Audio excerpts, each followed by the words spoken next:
नमस्कार, आपके साथ मैं हूं सुरभि शर्मा। दोपहर तक की बड़ी खबरों के साथ लाउड एंड क्लियर की करने जा रहे हैं शुरुआत। जहां आपको बता दें, लाउड एंड क्लियर में पहली बड़ी खबर होगी संदेश खाली की, जिसके बहाने बंगाल की सियासत सुलग रही है। संदेश खाली से क्या संदेश निकला, पूरा विश्लेषण अब से थोड़ी देर में आपके सामने होगा। वहीं बांग्लादेश से भी बड़ी खबर है, जहां 5 दिनों में हिंदुओं का दमन अपने चरम पर पहुंच गया है और बांग्लादेश से आई एक तस्वीर अब से थोड़ी देर में आपके सामने होगी। तीसरी बड़ी खबर होगी पाकिस्तान से, जहां फिर से सेना का प्रेम इमरान के लिए उमड़ गया है और इमरान को ऐसा वैलेंटाइंस डे गिफ्ट मिला है जो पाकिस्तान की सियासत को 360 डिग्री पर मोड़ सकता है। तो ये 3 बड़ी खबरों पर एक एक जानकारी आपके सामने, लेकिन उससे पहले एक खास तस्वीर। और ये तस्वीर इसलिए खास है क्योंकि नेचुरल गैस ले जा रहे ट्रक में धमाके की ये चौंकाने वाली तस्वीर सामने आई। अमेरिका के लॉस एंजलिस में ट्रक में हुआ धमाका, ये तस्वीर देखिए। I need you to dispatch the 5 closest fire resources and engine 49. Mayday. Natural gas ले जा रहा ट्रक और उसमें हुआ जोरदार धमाका। आपको बता दें, इस हादसे में 9 फायर फाइटर्स बुरी तरह से झुलस गए हैं। 2 फायर फाइटर्स की हालत गंभीर है।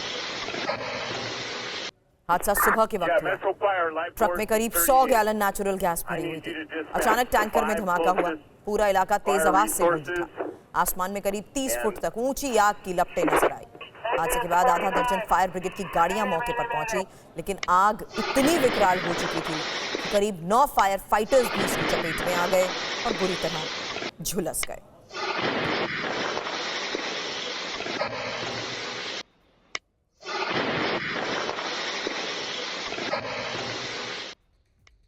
दो तस्वीरें एक साथ आपके सामने, जहां देखिए किस तरीके से अमेरिका में जोरदार धमाके के बाद पूरे इलाके में धमाके की जोरदार आवाज आई।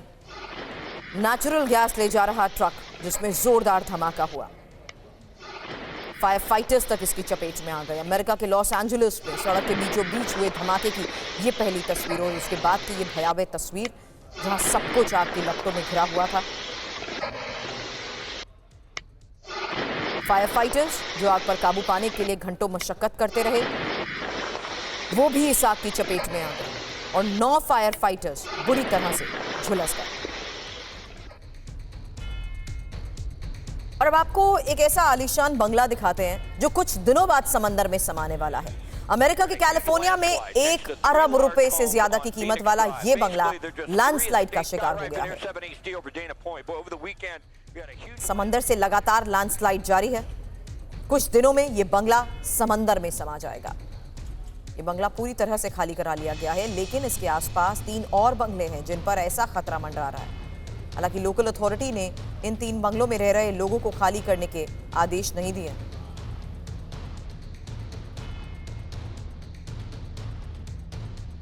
और अब भारतीय नौसेना की ताकत।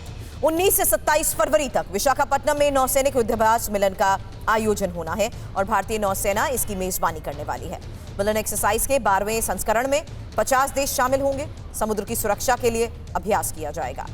लाल सागर लगातार चुनौतियां यहां पर बढ़ती जा रही हैं। ऐसे में ये नौसैनिक अभ्यास बेहद खास और बेहद अहम माना जा रहा है। मिलन युद्धाभ्यास की शुरुआत आपको बता दें 1995 में हुई थी।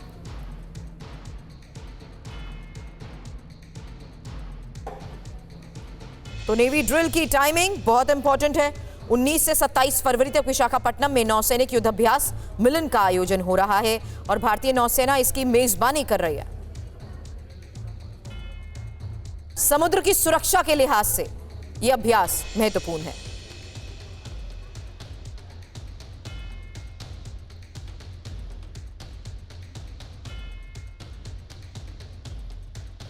बांग्लादेश में पिछले 5 दिनों के अंदर हिंदुओं पर अत्याचार की 4 तस्वीरें सामने आई है। इस बड़ी खबर की एक एक जानकारी अब आपके सामने होगी, जहां बता दूं बांग्लादेश में 5 दिनों के अंदर हिंदुओं पर अत्याचार की ये खबर है। सरस्वती पूजा हिंदुओं के बड़े त्योहारों में से एक है, लेकिन इस पूजा में बांग्लादेश के कट्टरपंथियों ने बड़ा विघ्न डाला। कहीं मारपीट हुई, कहीं आगजनी को अंजाम दिया गया। 4 सबूत आपके सामने होंगे। आपको बता दें, ब्रह्मबारिया जिले में सरस्वती की मूर्ति को खंडित कर दिया गया। बशेरहाट इलाके में सरस्वती पूजा कर रहे छात्रों को पीटा गया। पटुआखाली जिले में हिंदू परिवारों को घर जमीन खाली करने का नोटिस थमाया गया, जबकि फिरोजपुर इलाके में हिंदुओं के घरों को चुन चुनकर निशाना बनाया गया है। घरों में आग तक लगा दी गई है। तो पिछले 5 दिनों के अंदर बांग्लादेश में हिंदुओं पर अत्याचार की पहली केस स्टडी अब आपके सामने, क्योंकि बांग्लादेश के दिनाजपुर जिले में हिंसा को लेकर बड़ी खबर आई। आपको बता दें, आईटी कॉलेज में छात्रों के 2 गुट झड़प गए।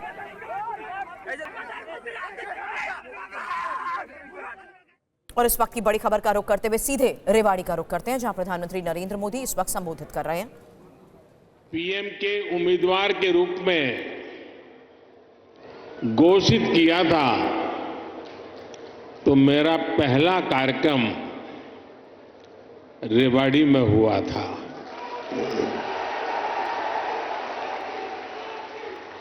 और उस समय रेवाड़ी ने 272 पार का आशीर्वाद दिया था और आपका वो आशीर्वाद सिद्धि बन गया।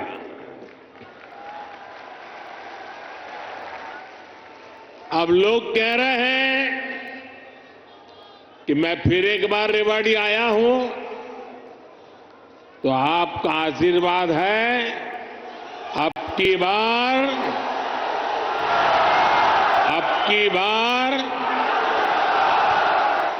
बार एनडीए सरकार 400 पार।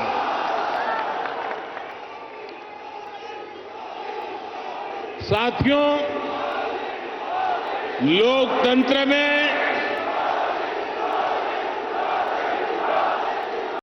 सीटों का महत्व तो है ही, लेकिन मेरे लिए उसके साथ साथ जनता जनार्दन का आशीर्वाद ये मेरे लिए बहुत बड़ी पूंजी है।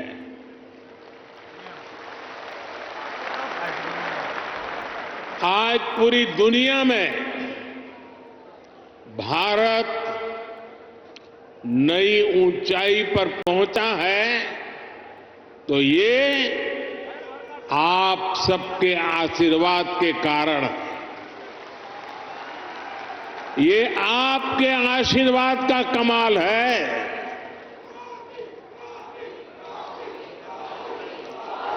मैं कल ही 2 देशों की यात्रा के बाद देर रात हिंदुस्तान लौटा हूं। यूएई और कतर में जिस प्रकार का आज भारत को सम्मान मिलता है, हर कोने से भारत को शुभकामनाएं मिलती हैं,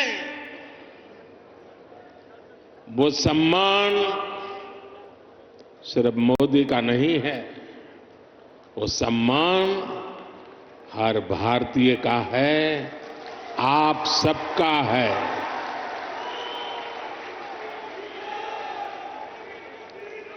भारत ने G20 का सफल सम्मेलन किया, तो ये आपके आशीर्वाद से हुआ। भारत का तिरंगा चंद्रमा पर वहां पहुंचा जहां कोई नहीं पहुंच सका, तो ये आपके आशीर्वाद से हुआ। 10 वर्षों में भारत 11वें नंबर से ऊपर उठकर 5वें नंबर की आर्थिक महाशक्ति बना, ये भी आपके आशीर्वाद से हुआ।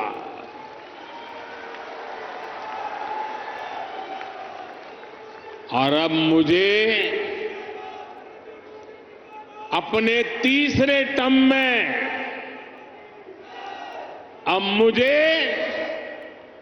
आने वाले सालों में भारत को दुनिया की तीसरी सबसे बड़ी आर्थिक ताकत बनाने के लिए आपके आशीर्वाद चाहिए।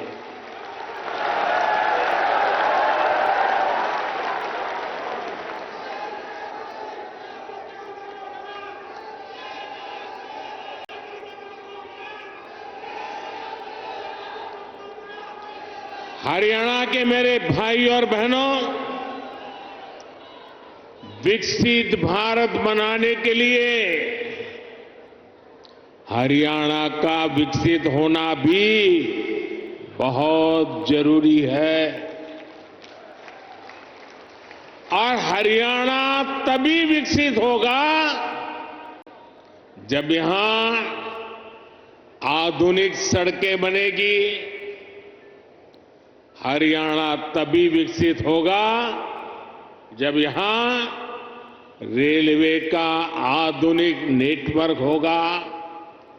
हरियाणा तभी विकसित होगा जब यहां बड़े और अच्छे अस्पताल होंगे। थोड़ी देर पहले ही मुझे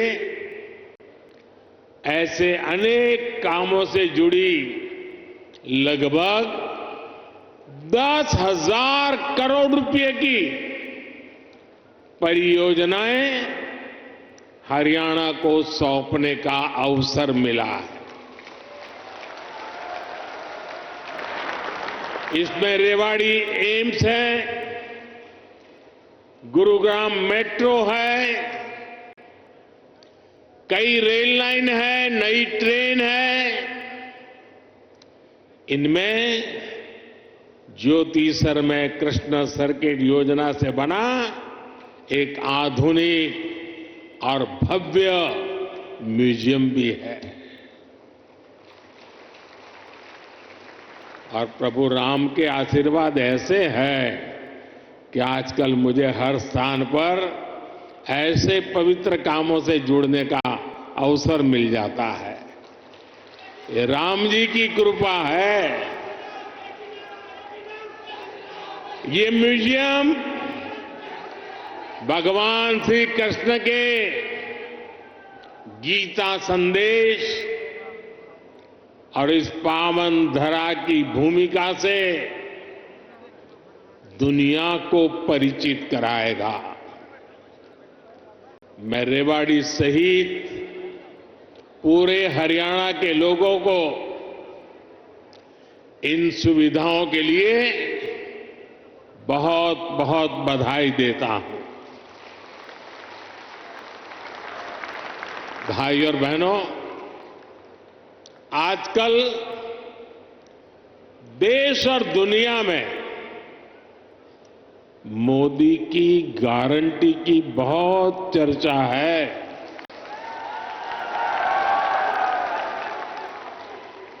और रेवाड़ी तो मोदी की गारंटी का सबसे पहला गवाह है। यहां पीएम पद के उम्मीदवार के रूप में मैंने देश को कुछ गारंटियां दी थी। देश की इच्छा थी कि दुनिया में भारत की साख बढ़े। ये हमने करके दिखाया। देश की इच्छा थी कि अयोध्या में प्रभु राम का भव्य मंदिर का निर्माण हो। आज पूरा देश भव्य राम मंदिर में विराजे राम लला के दर्शन कर रहा है। और तो और कांग्रेस के लोग, जो लोग हमारे भगवान राम को काल्पनिक बताते थे, जो कभी नहीं चाहते थे कि अयोध्या में प्रभु राम का मंदिर बने, वो भी अब जय सिया राम बोलने लगे हैं। साथियों, कांग्रेस ने दशकों तक जम्मू कश्मीर से आर्टिकल 370 हटाने पर रोड़े अटकाए थे। मैंने आपको गारंटी दी थी कि जम्मू कश्मीर से आर्टिकल 370 हटाकर रहूंगा।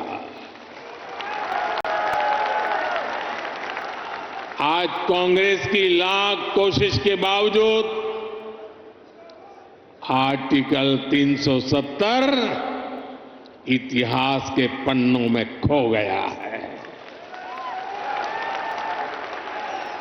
आज जम्मू कश्मीर में महिलाओं, दलितों, पिछड़ों, आदिवासियों को उनके हक मिलने लगे हैं।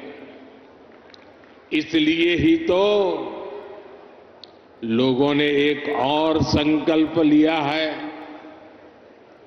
और जनता जनार्दन कह रही है, आप लोग कह रहे हैं, जिसने 370 हटाया, जिसने 370 हटाया, उस बीजेपी का टीका 370 सीटों से होगा।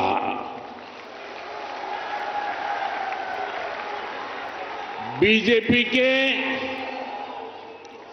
370 ही पहुंचाएंगे एनडीए को 400 पार। साथियों, यही रेवाड़ी में मैंने पूर्व सैनिकों को 1 रैंक 1 पेंशन लागू करने की गारंटी दी थी। कांग्रेस वाले सिर्फ 500 करोड़ रुपए दिखाकर 1 रैंक 1 पेंशन लागू करने का झूठ बोलते थे।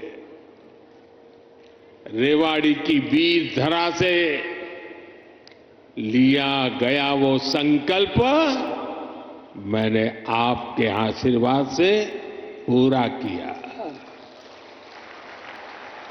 अभी तक ओआरओपी के तहत 1 रैंक 1 पेंशन के तहत पूर्व सैनिकों को करीब करीब 1 लाख करोड़ रुपए मिल चुके हैं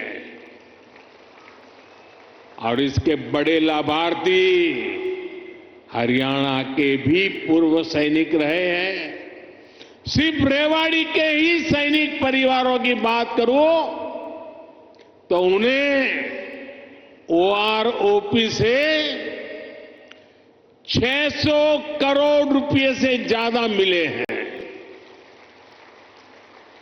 आप मुझे बताइए, जितना पैसा रेवाड़ी के सैनिक परिवारों को मिल रहा है, उससे भी कम कांग्रेस ने पूरे देश के पूर्व सैनिकों के लिए बजट में रखा था, सिर्फ 500 करोड़। ऐसे झूठ और धोखेबाजी के कारण ही कांग्रेस को देश ने नकार दिया है। साथियों, मैंने रेवाड़ी वासियों को, हरियाणा के परिजनों को यहां एम्स बनाने की भी गारंटी दी थी। आज यहां एम्स के निर्माण की प्रक्रिया शुरू हो गई है और हमारे राव इंद्रजीत तो इस काम के लिए लगातार, वो बोलते कम है लेकिन जो तय करे उसके पीछे लगे रहते हैं। आज एम्स का शिलान्यास हुआ है तो मेरी गारंटी की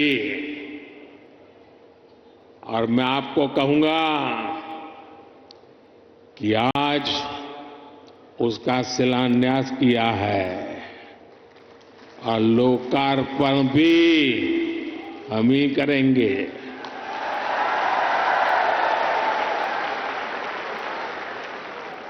और इससे आपको बेहतर इलाज भी मिलेगा, युवाओं को डॉक्टर बनने का अवसर भी मिलेगा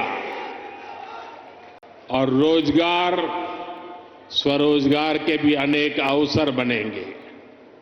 रेवाड़ी में देश का 22वां एम्स बन रहा है। पिछले 10 वर्षों में 15 नए एम्स स्वीकृत किए जा चुके हैं। आजादी के बाद से लेकर 2014 तक देश में करीब 380 मेडिकल कॉलेज बने थे। बीते 10 वर्षों में 300 से अधिक नए मेडिकल कॉलेज बने हैं। हरियाणा में भी हर जिले में कम से कम एक मेडिकल कॉलेज बनाने का काम तेजी से चल रहा है। साथियों, मैं ऐसी अनेक गारंटियां गिना सकता हूं जो देशवासियों के आशीर्वाद से पूरी हो चुकी है। लेकिन कांग्रेस का ट्रैक रिकॉर्ड क्या है? कांग्रेस का ट्रैक रिकॉर्ड देश की आधे से अधिक आबादी को दशकों तक छोटी छोटी जरूरतों से दूर रखना का है, तरसाने का है। कांग्रेस का ट्रैक रिकॉर्ड सिर्फ एक परिवार के हित को देश और देशवासियों के हित से ऊपर रखने का है। कांग्रेस का ट्रैक रिकॉर्ड इतिहास के सबसे बड़े घोटालों का है। कांग्रेस का ट्रैक रिकॉर्ड आतंकवाद और अलगाववाद को बढ़ावा देने का है। कांग्रेस का ट्रैक रिकॉर्ड सेना और सैनिक दोनों को कमजोर करने का है। ये बातें याद रखनी जरूरी है, क्योंकि आज भी कांग्रेस की टीम वही है, नेता वही है, नीयत वही है और उन सब की निष्ठा एक ही परिवार के लिए है। तो नीति भी तो वही होगी जिसमें लूट है, भ्रष्टाचार है, बर्बादी है। साथियों, कांग्रेस सोचती है कि सत्ता में रहना उसका जन्मसिद्ध अधिकार है, इसलिए गरीब का ये बेटा जब से पीएम बना है, ये एक के बाद एक मेरे खिलाफ साजिशें करते जा रहे हैं। लेकिन ईश्वर रूपी जनता जनार्दन का आशीर्वाद मेरे साथ है। कांग्रेस की हर साजिश के सामने जनता जनार्दन ढाल बनकर खड़ी हो जाती है। जितना ज्यादा कांग्रेस साजिशें करती है, उतना ही ज्यादा जनता मुझे मजबूत करती है, अपना आशीर्वाद देती है। इस बार भी कांग्रेस ने मेरे खिलाफ सारे मोर्चे खोल दिए हैं, लेकिन मेरे देश की जनता का सुरक्षा कवच, और जब जनता का सुरक्षा कवच होता है जनता जनार्दन का आशीर्वाद होते हैं, माताएं बहनें ढाल बनकर के खड़ी होती हैं, तो संकटों से पार भी निकलते हैं और देश को आगे भी बढ़ाते हैं। और इसलिए आप सबके आशीर्वाद से हिंदुस्तान के कोने कोने में जो मैं अनुभव कर रहा हूं, इसलिए लोग कह रहे हैं एनडीए सरकार 400 पार। एनडीए सरकार, एनडीए सरकार, एनडीए सरकार। साथियों, एक परिवार के मोह में फंसी कांग्रेस, हरियाणा में वही हाल है।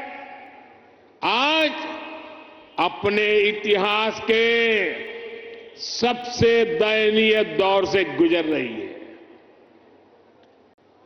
इनके नेता से अपना एक स्टार्टअप नहीं संभल रहा।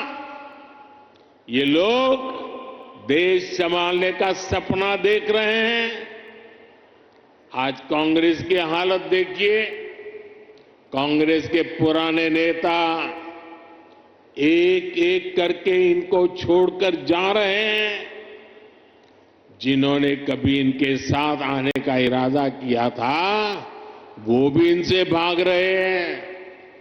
आज स्थिति ये है कि कांग्रेस के पास अपने कार्यकर्ता तक नहीं बचे हैं। जहां कांग्रेस सरकार में है, वहां इनसे अपनी सरकारें भी नहीं संभल रही है। आज हिमाचल में लोगों को वेतन और पेंशन देने तक में मुश्किलें आ रही है। कर्नाटका में विकास की योजनाओं पर भी कांग्रेस सरकार काम नहीं कर पा रही है। भाई और बहनों, एक तरफ कांग्रेस का कुशासन है और दूसरी तरफ बीजेपी का सुशासन। यहां 10 वर्षों से डबल इंजन सरकार है। इसलिए गरीब कल्याण की जो भी योजनाएं मोदी ने बनाई है, उनके 100% अमल में हरियाणा अव्वल है। हरियाणा खेती के क्षेत्र में भी अभूतपूर्व प्रगति कर रहा है और यहां उद्योगों का दायरा भी निरंतर बढ़ रहा है। जिस दक्षिण हरियाणा को विकास में पीछे रखा गया, आज वो कहीं तेजी से आगे बढ़ रहा है। देश में रोड हो, रेल हो, मेट्रो हो, उनसे जुड़ी जो बड़ी परियोजनाएं हैं, वो इसी हिस्से से गुजर रही है। दिल्ली मुंबई एक्सप्रेसवे के, दिल्ली दौसा लालसोट के पहले चरण का उद्घाटन हो गया है। देश का सबसे लंबा एक्सप्रेसवे हरियाणा के गुरुग्राम, पलवल और नूंह जिलों से होकर गुजर रहा है। साथियों, 2014 से पहले हरियाणा में रेलवे के विकास के लिए हर वर्ष औसतन 300 करोड़ रुपए का बजट मिलता था। 300 करोड़ रुपए। इस वर्ष हरियाणा में रेलवे के लिए करीब करीब 3000 करोड़ रुपए का बजट रखा गया है। अब देखिए, कहां 300 करोड़ और कहां 3000 करोड़। और ये अंतर पिछले 10 सालों में आया है। रोहतक, महम, हांसी, जिंद, सोनीपत जैसी नई रेल लाइनों और अंबाला, कैंट दप्पर जैसी लाइनों के दोहरीकरण से लाखों लोगों का फायदा होगा।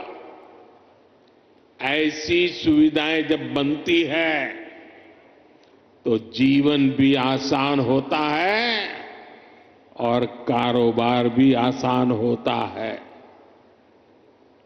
भाई और बहनों, इस क्षेत्र में किसानों को पानी की बहुत समस्या रहती थी। राज्य सरकार ने इस समस्या के समाधान के लिए भी सराहनीय काम किया है। दुनिया की सैकड़ों बड़ी कंपनियां आज हरियाणा से चल रही हैं। इसमें बहुत बड़ी संख्या में नौजवानों को रोजगार मिला है। साथियों, हरियाणा कपड़ा और परिधान उद्योग में भी अपना नाम ऊंचा कर रहा है। देश से निर्यात होने वाले 35% से अधिक कालीन, करीब 20% परिधान हरियाणा में ही बनते हैं। हरियाणा के टेक्सटाइल उद्योग को हमारे लघु उद्योग आगे बढ़ा रहे हैं। पानीपत हथकरघा उत्पादों के लिए, फरीदाबाद कपड़ा उत्पादन के लिए, गुरुग्राम रेडीमेड गारमेंट के लिए, सोनीपत टेक्निकल टेक्सटाइल के लिए, तो भिवानी गैर बुने हुए वस्त्रों के लिए आज प्रसिद्ध है।